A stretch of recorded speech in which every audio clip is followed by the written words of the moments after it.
ایک گرم دن، ایک چیونٹی پانی کی تلاش میں کافی دیر پھرنے کے بعد ایک چشمے کے پاس پہنچی۔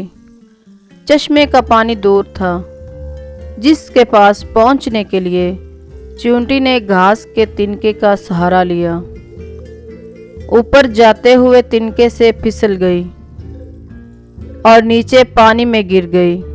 وہ ڈوب سکتی تھی اگر اس کو قریبی درخت پر بیٹھا کبوتر نہ دیکھتا۔